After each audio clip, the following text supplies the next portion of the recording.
نحمده ونصلي على رسوله الكريم اما بعد بسم الله الرحمن الرحيم عن عبد الله بن مسعود رضي الله تعالى عنه قال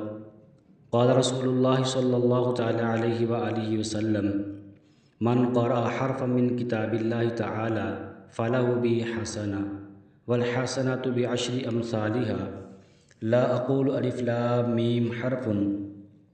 ولیکن الف حرف ولام حرف ومیم حرف او کما قال علیہ الصلوۃ والسلام۔ عزیزان گرامی، آج کی نشست میں آپ احباب کے سامنے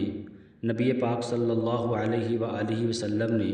قرآن کریم کی تلاوت کی جو ترغیب ارشاد فرمائی ہے اور اس کے جو فضائل بیان فرمائے ہیں اور حافظ قرآن اور اس کے والدین کا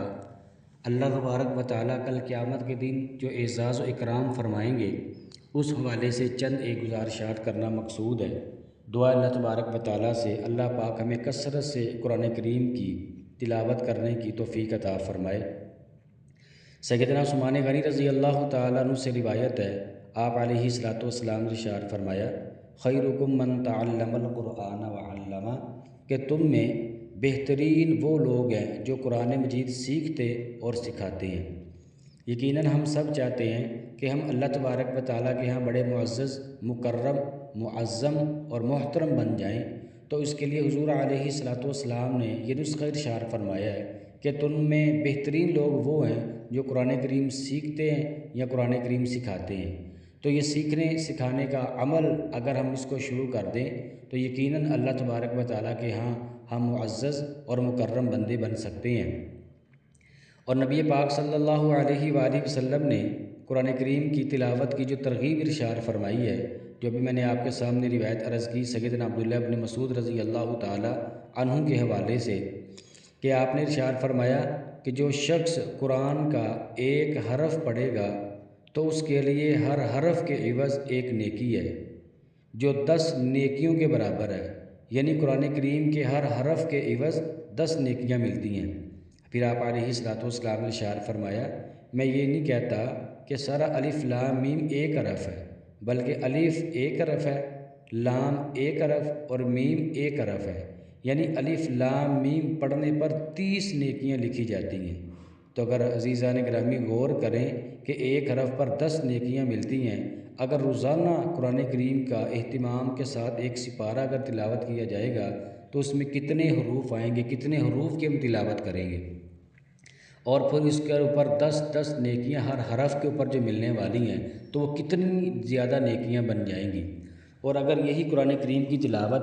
ہم رمضان المبارک میں کریں تو رمضان المبارک میں اس کا اجر اور ثواب کئی گنا زیادہ بڑھ جاتا ہے۔ تو اللہ تبارک و تعالیٰ 10 کی بجائے 70 کی بجائے 700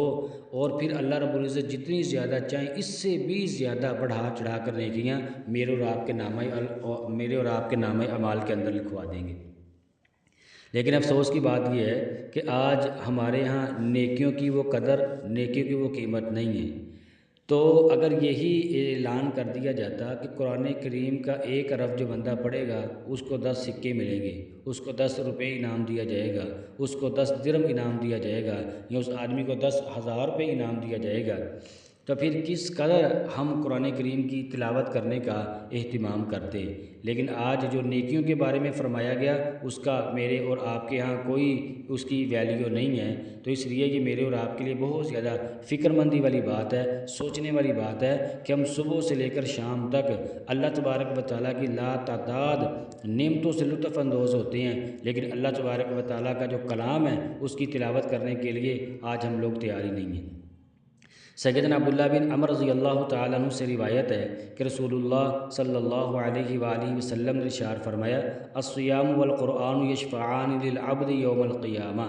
کہ روزہ اور قرآن قیامت کے دن بندے کی سفارش کریں گے۔ یقول الصیام ربی منعتہ الطعام والشراب بالنہار فشفعنی فیہ، روزہ اللہ تبارک و تعالیٰ سے یہ بات عرض کرے گا، پروردگار میں نے دن کے وقت اسے کھانے اور خواہشات کی تکمیل سے روکے رکھا، اس لیے اس کے متعلق میری سفارش کو قبول فرما۔ اسی طرح ویقول القرآن ربی منعتہ النوم باللیل فشفعنی بہ فیشفعان او کما قال علیہ الصلوۃ والسلام۔ اسی طرح عزیزان گرامی قرآن کریم بھی اللہ تبارک و تعالیٰ کے حضور اپنے اس قاری کے لیے، تلاوت کرنے والے کے لیے اللہ پاک سے سفارش کرے گا اور کہے گا میں نے رات کو اسے سونے سے روکے رکھا، اس لیے اس کے حق میں میری سفارش کو قبول فرما۔ تو حضور علیہ الصلوۃ والسلام نے ارشاد فرمایا کہ پھر ان دونوں کی، یعنی روزے کی اور اسی طرح قرآن کریم، ان دونوں کی سفارش کو اللہ تبارک و تعالیٰ اپنے بندے کے حق میں ضرور بضرور قبول فرمائیں گے۔ تو یہ کس قدر اعزاز کی بات ہے کہ اگر قرآن کریم اللہ تبارک و تعالیٰ کے حضور حاضر ہو کر ہماری اگر سفارش کرے اور پھر اس کی سفارش کو قبول کر لیا جائے تو یہ میرے اور آپ کے لیے کتنا اعزاز ہوگا، کس قدر یہ اکرام والی بات ہوگی کہ اللہ تبارک و تعالیٰ پھر ان کی سفارش کو قبول بھی فرمائیں گے۔ سیدنا ابو ہریرہ رضی اللہ تعالیٰ عنہ سے روایت ہے کہ نبی پاک صلی اللہ تعالیٰ علیہ وآلہ وسلم نے ارشاد فرمایا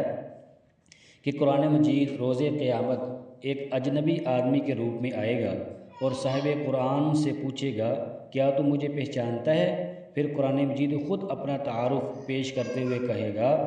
کہ میں وہی ہوں جو تجھے راتوں کو بیدار اور دوپہر کو پیاسا رکھتا تھا۔ آج ہر تاجر اپنی تجارت کے پیچھے ہے اور آج میں تیری خاطر ہر تاجر کے پیچھے ہوں۔ پھر اسے دائیں ہاتھ میں بادشاہت عطا کر دی جائے گی اور بائیں ہاتھ میں ہمیشگی دی جائے گی اور اس کے سر پر وقار کا تاج رکھا جائے گا۔ اور پھر اس کے والدین کے لیے کیا اعزاز و اکرام ہوگا، اس کے والدین کو 2 عمدہ پوشاکیں پہنائی جائیں گی، وہ اس قدر قیمتی ہوں گی کہ دنیا اور دنیا کے اندر جو کچھ بھی ہے اور یہ دنیا اور دنیا کے اندر جو کچھ بھی ہے وہ اس کی قیمت کا مقابلہ نہیں کر سکیں گی۔ اور وہ کہیں گے اے ہمارے رب یہ پوشاکیں ہمارے لیے کیوں ہیں؟ تو جواباً کہا جائے گا کہ تم نے اپنے بیٹے کو قرآن کریم سکھایا اور تمہارے بیٹے کو قرآن کریم سکھانے کی وجہ سے جو آج صاحب قرآن کو روز قیامت کہا جائے گا، پڑھتا جا اور جنت کے بالا خانے اور درجات میں چڑھتا جا۔ بس جب تک وہ پڑھتا رہے گا اور وہ اونچے درجات تک چڑھتا رہے گا تو فرمایا یہ قرآن کریم جو تو نے اپنے بچے کو سکھایا تھا اس کے سکھانے کی وجہ سے آج تیرا یہ اعزاز اور تیرا یہ اکرام کیا جا رہا ہے۔ اور اسی روایت کے جو آخری الفاظ ہیں کہ اس حافظ قرآن سے کہا جائے گا کہ یہ جنت کے بالا خانے کے جنت کی سیڑھیاں ہیں، یہ سیڑھیاں چڑھتا جا اور قرآن کریم کو پڑھتا جا، اقرأ وارتقی ورتل کما کنت ترتل فی الدنیا۔ اور اسے کہا جائے گا کہ اسی طرح ٹھہر کر تو قرآن کریم کو پڑھتا جا جیسے تو دنیا کے اندر ٹھہر کر قرآن کریم کو پڑھتا تھا، اور جنت کی سیڑھیاں چڑھتا جا جہاں پر قرآن کریم کی آخری آیت کو تو مکمل کرے گا وہ تیرا مقام ہو جائے گا۔ تو دیکھیے اس روایت میں اللہ کے نبی صلی اللہ علیہ وآلہ وسلم نے حافظ قرآن کا پروٹوکول اور اس کا اعزاز بھی ارشاد فرما دیا کہ جنت کی سیڑھیاں چڑھتا جائے گا اور قرآن کریم کی تلاوت کرتا جائے گا، اور اس کے والدین کے بارے میں بھی فرما دیا کہ اللہ پاک اس کو 2 ایسی پوشاکیں عطا فرمائیں گے جو وہ پہنے گا کہ جس کی قیمت دنیا اور دنیا کے اندر جو کچھ ہے یہ سارا کچھ اس کی قیمت کا مقابلہ نہیں کر سکیں گے۔ قرآن کریم کو اور اعزاز کیا دیا جائے گا حافظ قرآن کو، قرآن کریم کے حافظ کو؟ اسے کہا جائے گا کہ جس نے قرآن کریم کو اوڑھنا بچھونا بنایا، اس کے حلال کو حلال اور حرام کو حرام جانا، یعنی اس کے اوپر عمل کیا، اور اس کے خاندان کے جو لوگ ہوں گے اور ایسے لوگ 10 لوگ جن کے اوپر جہنم کی آگ واجب ہو چکی ہوگی، تو قرآن کریم کے حافظ کو کہا جائے گا کہ یہ تیرے خاندان کے لوگ ہیں، ان میں سے اپنی مرضی کے 10 لوگوں کو اپنے ساتھ تو جنت کے اندر لے جا۔ اور یہی لوگ جو دنیا میں رہتے ہوئے حافظ قرآن کو کئی طرح کی باتیں کیا کرتے تھے، یہ حافظ قرآن کا چہرہ دیکھ رہے ہوں گے کس قدر چمک رہا ہوگا، اور پھر وہاں پر اس کا اعزاز، اس کا اکرام اور اس کو پروٹوکول دیکھے گا تو پھر تو وہ اس بات کی تمنا اور آرزو کرے گا کہ کاش کہ میں دنیا میں رہتا وہ میں بھی حافظ قرآن بن جاتا، یا میں اپنے بچے کو حافظ قرآن بناتا اس کے پروٹوکول کو دیکھ کر۔ تو پھر حافظ قرآن اپنی مرضی سے اپنے خاندان کے 10 آدمیوں کو ہمیشہ ہمیشہ کی جہنم سے نکال کر اپنے ساتھ ہمیشہ ہمیشہ کی جنت کے اندر لے جائے گا۔ نبی پاک صلی اللہ علیہ وآلہ وسلم نے ارشاد فرمایا کہ کل قیامت والے دن اللہ تبارک و تعالی حافظ قرآن کے والدین کو ایسا تاج پہنائیں گے کہ وہ اس قدر وہ روشنی اور چمک والا ہوگا کہ جس طرح آج ہم صبح سورج کو نکلتا ہوا دیکھتے ہیں اور عین دوپہر کے وقت سورج جہاں تک اللہ تبارک و تعالیٰ چاہتے ہیں اللہ پاک کی زمین کو سورج روشن کر دیتا ہے اللہ تبارک و تعالیٰ کے حکم سے۔ تو اس کی جس قدر روشنی ہے، حافظ قرآن کے والدین کو کل قیامت کے دن ان کا ایسا اعزاز، ان کا ایسا اکرام کیا جائے گا، ان کے سر پر ایسا تاج رکھا جائے گا کہ یہ دنیاوی سورج جسے ہم 10 سیکنڈ جس کو آنکھ کھول کر اس کی طرف دیکھ نہیں سکتے، اور اسے 70 گنا زیادہ چمکنے والا تاج حافظ قرآن کے والدین کے سر کے اوپر سجایا جائے گا۔ تو عزیزان گرامی، یہ کتنا اکرام کیا جائے گا حافظ قرآن کے والدین کا، کتنا ان کا اعزاز ہے کہ ان کے سروں کے اوپر اللہ تبارک و تعالیٰ اس قدر روشن اور چمکدار تاج پہنائیں گے۔